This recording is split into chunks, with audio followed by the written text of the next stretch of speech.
Baiklah, kita sekarang masuk teman-teman sekalian, masuknya Nasrani ke Jazirah Arab. Sejarahnya bersambung ya, cuman saya buatkan subjudul. Baik, pada saat itu teman-teman sekalian, Dzu Nuwas menjadi Raja Yaman. Pegangi dulu ini ya. Ini sudah nanti jadi inti bahasan kita ini. Sekarang kita bercerita tentang Nasrani bagaimana masuk ke Jazirah Arab. Di salah satu Jazirah Arab, di sudut, bukan Jazirah Arab sebenarnya, lebih tepatnya sebenarnya di negeri Syam, negeri Kaisar Romawi. Memang Nasrani kan. Ada satu pendeta, dalam beberapa buku sejarah disebutkan namanya Finion. Finion ini berangkat dari negeri Syam. Dia dengar di Yaman ini dikuasai oleh orang-orang Yahudi, dan orang-orang Yahudi adalah orang yang lebih pantas untuk menganut Nasrani pada saat itu, karena mereka sudah tahu, mereka sudah punya kitab Taurat. Dia mau niatnya ke Yaman untuk berdakwah, dia mau dakwakan agama Nasrani ini. Tapi rupanya waktu dia ikut dari negeri Syam, utara Jazirah Arab, mau menuju ke Yaman, selatan Jazirah Arab, di tengah jalan kafilah dia yang dia sedang jalan sama-sama, itu diserang oleh perampok, sehingga membuat si Fenion ini ditawan, lalu dijadikan budak, diperjualbelikan di Afrika. Waktu dia menjadi ditawan teman-teman sekalian, dan dia masuk di wilayah Najran. Najran wilayah yang waktu itu penyembah pohon. Fenion ini menjadi budak di salah satu tuannya, dan tuannya sering kagum lihat dia, karena disebutkan dalam buku sejarah, beberapa buku sejarah, dia ini punya kayak karamah, kelebihan. Tentu ada bab sendiri masalah karamah aulia ya. Ada memang dalam pemahaman di Sunnah wal Jamaah, ada orang-orang yang sangat soleh, maka mereka diberikan karamah, karamah kelebihan yang diberikan untuk orang-orang soleh. Seperti misalnya Abu Darda dan Salman Al-Farisi radhiyallahu anhum, itu pernah mendengar tasbihnya makanan yang mereka makan, gitu kan. Usaid bin Khudair radhiyallahu anhu pernah melihat malaikat yang datang mendengarkan Qur'annya, gitu kan, bacaan Qur'annya, dan banyak sekali kisah-kisah sahabat seperti itu. Nah, si Fenion ini karena alimnya, ibadahnya bagus, sampai dia satu malam pernah kamarnya dimasukin oleh tuannya, ditemukan ada cahaya yang terang, gitu kan. Maka mulailah bertanya si pimpinan ketuanya, bertanya sama dia, "Hai, agamamu apa Fenion? Apa yang kau lakukan sampai gelap? Zaman dulu orang pakai api saja dari minyak, tidak bisa terang. Ini cahaya yang sangat terang." Dicerangkanlah sama dia agama Nasrani, sambil dia mengajak tuannya untuk menganut agama Nasrani. Tapi rupanya tuannya bilang, "Enggak, saya enggak mau." Lalu kata Fenion, "Begini saja, Anda kan menyembah pohon tuh, di sini kan di wilayah Najran ada pohon yang dikeramatkan, pohon tua.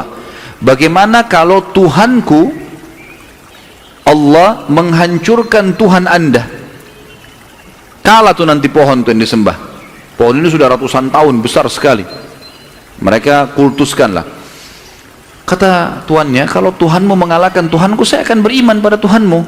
Kata Fenion, "Baiklah, kumpulkan masyarakat Najran." Dikumpulkan semuanya. Lalu kemudian Fenion ini terus berdoa kepada Allah, sampai akhirnya Allah menurunkan petir yang besar dan menghancurkan pohon itu. Jadi pohon itu hancur, kena petir, hangus, terbelah dua, rubuh pohon itu. Gara-gara kejadian ini, wilayah Najran masuk agama Nasrani. Wilayah Najran masuk agama Nasrani. Tapi ini masih di sekitar Afrika, gitu kan? Masih di sekitar Afrika. Berjalan waktu teman-teman sekalian, agama Nasrani ini menjadi kuat di Najran, menjadi kuat di Najran. Sampai di zaman Nabi SAW, agama Nasrani itu terkenal sekali, pusatnya di Najran. Kalau teman-teman pernah dengar istilah mubahalah, tahu ya? Tahu nggak? Mubahalah itu seperti kasus pernah Nabi SAW kirim surat kepada pimpinan-pimpinan Najran. Nanti akan kita jelaskan pada saat sudah masuk ke dalam historinya Nabi SAW. Beliau pernah menyurat ke wilayah Najran, ngajak mereka masuk Islam. Kalau kalian Nasrani, kalian sudah tahu sebenarnya ada Nabi, saya nabinya, ini loh bukti-buktinya, gitu kan. Dalam kitab kalian temukan ada nama saya disebutkan. Tapi orang-orang Najran ini tidak mau begitu saja beriman. Mereka akhirnya mengirim pendeta-pendetanya datang ke Madinah, lalu berdialog dengan Nabi SAW. Setelah 3 hari berdialog, Nabi SAW sudah sampaikan semua argumen, mereka masih ragu. Maka Nabi SAW mengajak mereka mubahalah. Mubahalah itu Nabi SAW datang, bawa keluarganya, pendeta-pendeta ini bawa keluarganya, lalu mereka bersumpah minta kepada Allah agar Allah menghukum siapa yang salah dan menyelamatkan siapa yang benar. Waktu mereka, Nabi SAW membawa Fatimah, membawa Hasan, Husain, datang radhiyallahu anhu majma'in di dekat gunung, dan pendeta-pendeta ini juga membawa keluarganya. Mereka tiba-tiba melihat di atas gunung di situ ada asap hitam yang sangat tebal. Maka para pendeta mengatakan, demi Allah ini tanda-tanda. Kalau kalian mau bermubahalah sama orang ini dan dia betul Nabi, kita akan hancur nih. Lebih baik nggak usah. Akhirnya mereka pun terima untuk membayar jizyah. Mereka tidak masuk Islam, tapi mereka pada saat itu membayar jizyah. Ini sedikit histori bahwasanya wilayah Najran terkenal sekali dengan Nasraninya. Dan awal masuk Islam, awal masuk Nasrani karena kisah Firmion tadi ini. Jelas sampai sini? Alhamdulillah. Baik, sekarang Firmion ini setelah dia sebarkan Nasrani segala dan sampai dia mati, di Najran ini banyak sekali pendeta-pendeta yang lahir. Di antara pendeta yang sangat terkenal pada saat itu bernama Abdullah bin Samir. Abdullah bin Samir, teman-teman sekalian, dia tangkap dari Firmion tadi, gurunya dia, tujuannya bukan ke Afrika, tujuannya ke Yaman, mau mengajak orang-orang Yahudi masuk Nasrani. Tapi karena tidak sempat, dia ditawan segala, akhirnya dia sampai ke Afrika. Si Abdullah bin Samir mau menjalankan misi itu. Dia nyebrang ke Yaman. Masuk ke Yaman. Di Yaman dikuasai oleh raja namanya Zunuwas tadi. Iya kan? Zunuwas ini yang telah membunuh Khunayy Shanatik tadi, itu berkuasa. Dan pada saat itu Zunuwas ini agak unik, ya. Dia sebenarnya kakek-kakeknya dulu orang Yahudi. Dia beragama Yahudi. Mereka turunan Arab tapi beragama Yahudi. Mereka mengenal Allah. Tapi anehnya Zunuwas ini menobatkan diri menjadi Tuhan. Pada saat itu dia menobatkan diri menjadi Tuhan. Zunuwas ngaku Tuhan. Sehingga agama Yahudi pelan-pelan sudah tertepis dari Yaman. Dan dia memang memberikan hadiah kalau orang mengaku dia sebagai Tuhan, dan memang orang-orang ngakuin dia. Zunuwas diakuin sebagai Tuhan. Dan Zunuwas ini mulai meninggalkan Taurat, dan dia mulai kembali kepada seperti dulu orang-orang Rabi'ah bin Nasr yang awal Tabban Asad dulu waktu sebelum masuk Yahudi menyembah berhala dan api kan. Kembali ke situ dia. Kemudian dia mengembalikan semua tradisi kerajaan Yaman dulu, meninggalkan agama Yahudi. Dia ngaku Tuhan, sembah berhala, sembah api, dan dia memilih satu orang penyihir yang sangat kuat untuk membantu dia. Gitu. Jadi Zunuwas akhirnya hidupnya seperti itu. Abdullah bin Samir masuk ke Yaman, mau mendakwakan. Dia lihat ini bukan lagi Yahudi nih. Ini mayoritasnya sudah pindah, sudah sembah Tuhan, rajanya sebagai Tuhan. Dan orang-orang Yahudi pun yang masih berpegang pada agama Yahudi oleh Zunuwas disiksa. Maka Abdullah bin Samir pikir tidak usahlah. Dia tinggal di salah satu wilayah terpencil di Yaman. Di atas gunung ada gua, dia tinggal di situ. Ada beberapa riwayat yang menjelaskan kalau Abdullah bin Samir ini sebenarnya masuk ke Yaman, tapi ini histori saya tidak temukan secara jelas dalam buku-buku sejarah, cuman disebutkan dalam beberapa referensi saja ya. Kalau Abdullah bin Samir ini telah masuk ke Yaman sebelum Zunuwas, ayahnya Zunuwas jadi raja, dianya masuk ke sana, kemudian dia menjadi penasehat. Tapi setelah mati ayahnya Zunuwas, Zunuwas jadi raja, Zunuwas mengaku Tuhan, lalu Abdullah bin Samir diusir oleh Zunuwas, seperti itu. Tapi saya tidak ceritakan kisah itu supaya tidak bertumpah tindih. Intinya seperti tadi saya bilang, Abdullah bin Samir sembunyi di gunung karena dia tadinya mau mendakwai orang-orang Yahudi, ternyata sudah pindah agama. Mereka menyembah Tuhannya, rajanya pada saat itu. Abdullah bin Samir, teman-teman sekalian, waktu dia lagi tinggal di gua itu, dia berusaha mencuri waktu kapan bisa keluar, tapi sulit. Intinya sulit. Si Raja Zunuwas punya penyihir yang penyihir ini sangat kuat dan membantu dia untuk menguasai Yaman pada saat itu. Sudah mulai tua, berjalan waktu, sudah berumur. Lalu dia bilang kepada Zunuwas, wahai raja, umur saya sudah pendek ini, saya katanya mau mati. Sekarang coba datangkan kepada saya anak-anak muda pilihan dari Yaman, yang anak-anak muda Yaman ini bisa menggantikan saya sebagai penyihir, sehingga kalau saya mati setiap saat, dia bisa menggantikan posisi saya, bisa mendampingi anda. Dibuatlah sayembara di Yaman besar-besaran. Buat sayembara besar-besaran di Yaman, bagaimana supaya datang anak-anak muda yang cerdas yang siap belajar sihir. Seperti itulah. Berjalan waktu teman-teman sayembara berjalan, ya. Sayembara mulai berjalan dan datanglah beberapa anak muda yang lolos. Ada seseorang bernama Waddah. Waddah ini anak muda yang cerdas. Dia akhirnya lolos. Satu-satunya yang lolos untuk belajar sihir. Antara rumah dia, si Waddah ini, dengan rumahnya penyihir, setiap hari dia datang belajar, dikasih emas oleh Dhu Nuwas. Pokoknya dia cuma belajar. Dia melewatin guanya Abdullah bin Samir. Dia melewatin guanya si pendeta Nasrani. Dia sempat lewat, dia masuk. Dia dengar ada suara, dia masuk. Kemudian dia kenalan sama Abdullah bin Samir. Lalu kemudian dia mulai belajar juga agama Nasrani, tentang Allah, tentang Nabi Isa dan seterusnya. Sambil dia belajar sihir, anak ini. Sambil dia belajar sihir, bolak-balik. Satu waktu ilmu sihirnya sudah sampai pada puncaknya, juga memahami Injil juga sudah sampai pada puncaknya.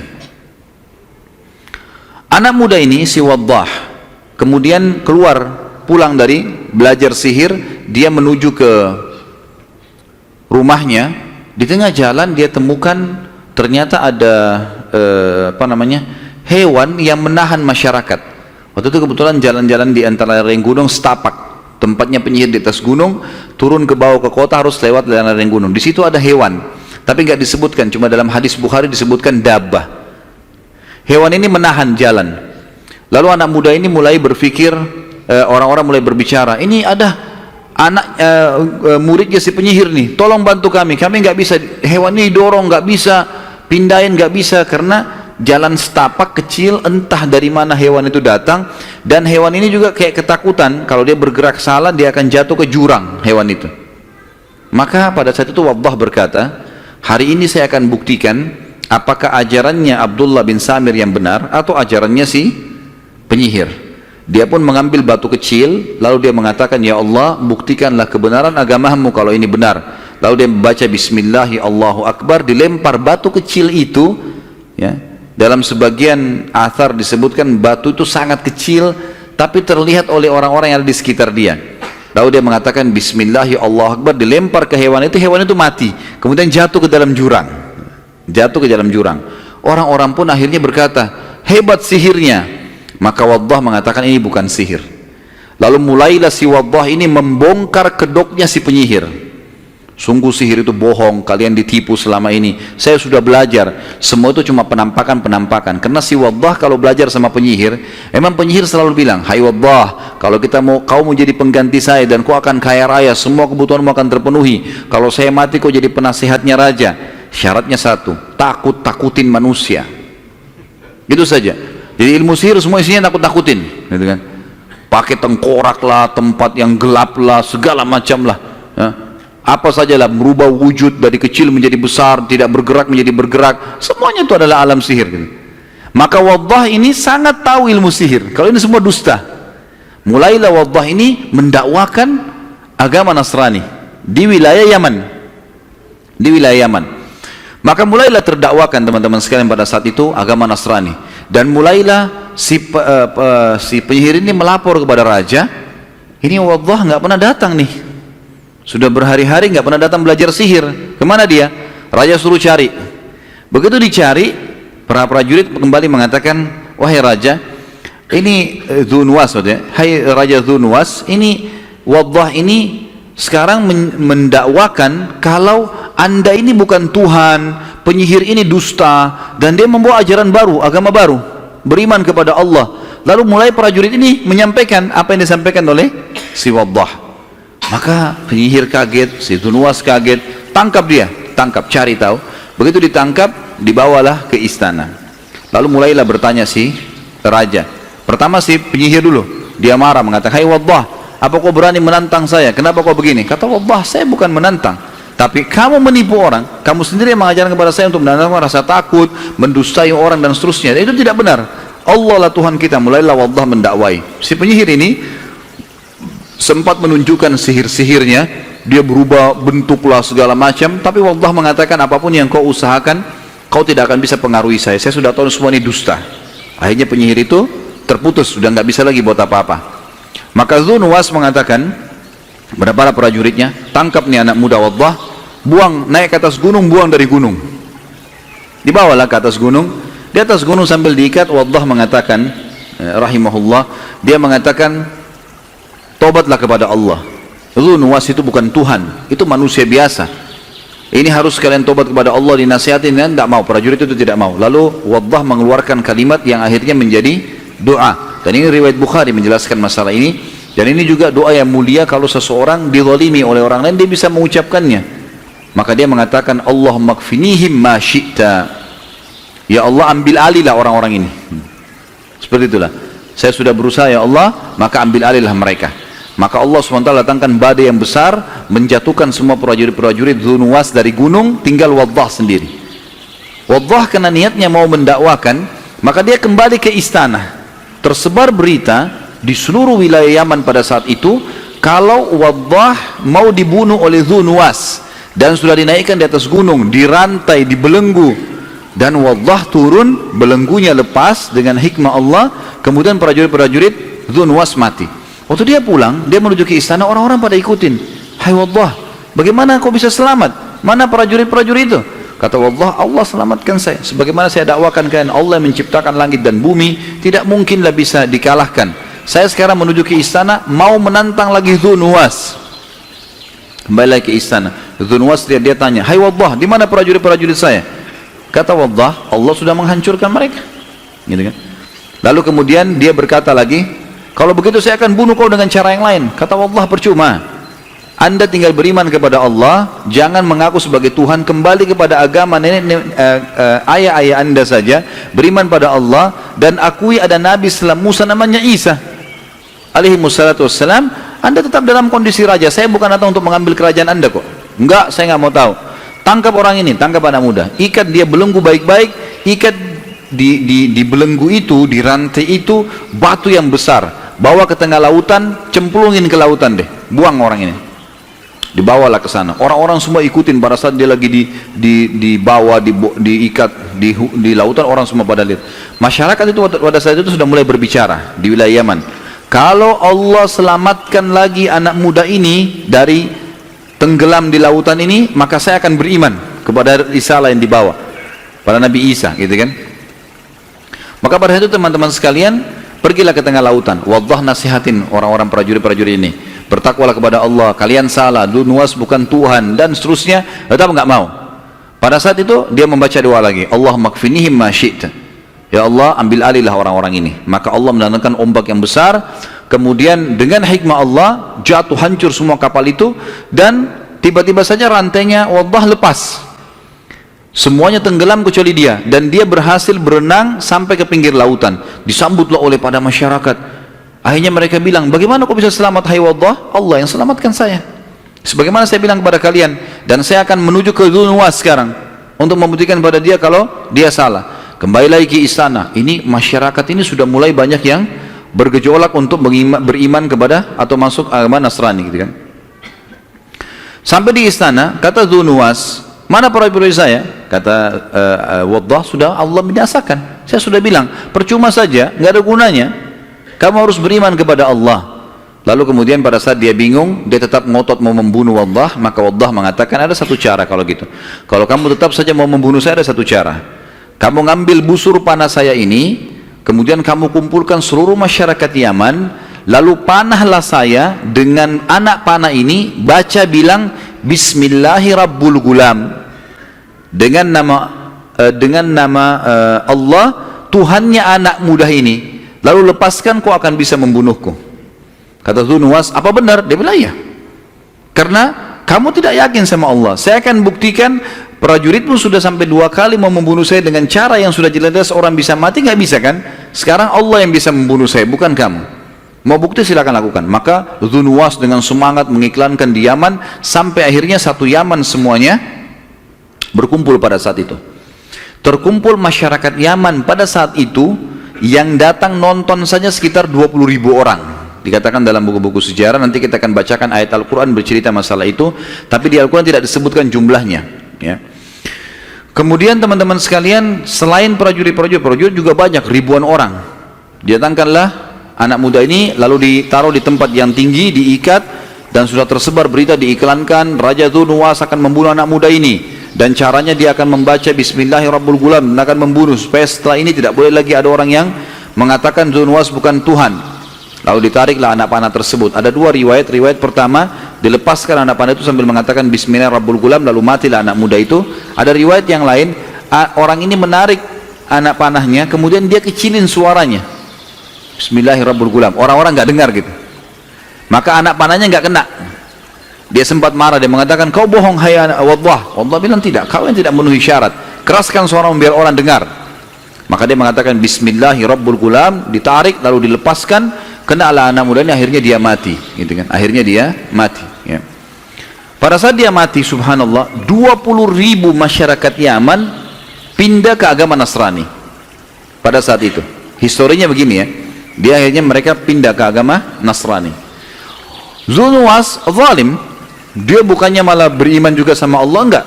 Maka dia mengatakan, siapkan parit yang penuh dengan api, bunuh semua ini, kecuali mereka mau mengakui saya sebagai Tuhan lagi.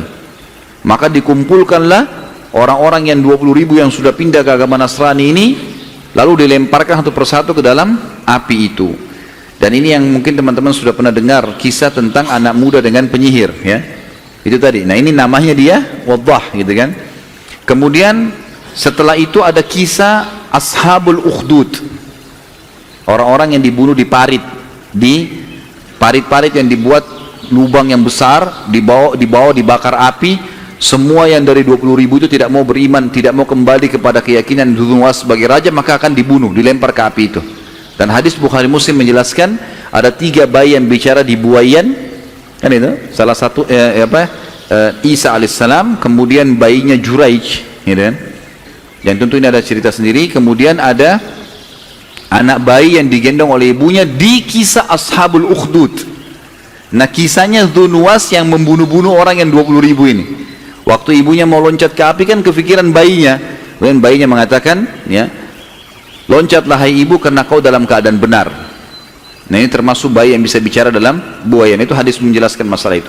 Baik, maka dibunuh-bunuhinlah orang-orang ini, dan Allah menurunkan kisah, menceritakan pada kita tentang kisah Ashabul Ukhdud, Dzunnuwas yang membunuh sekian banyak orang hanya karena mereka beriman kepada Allah.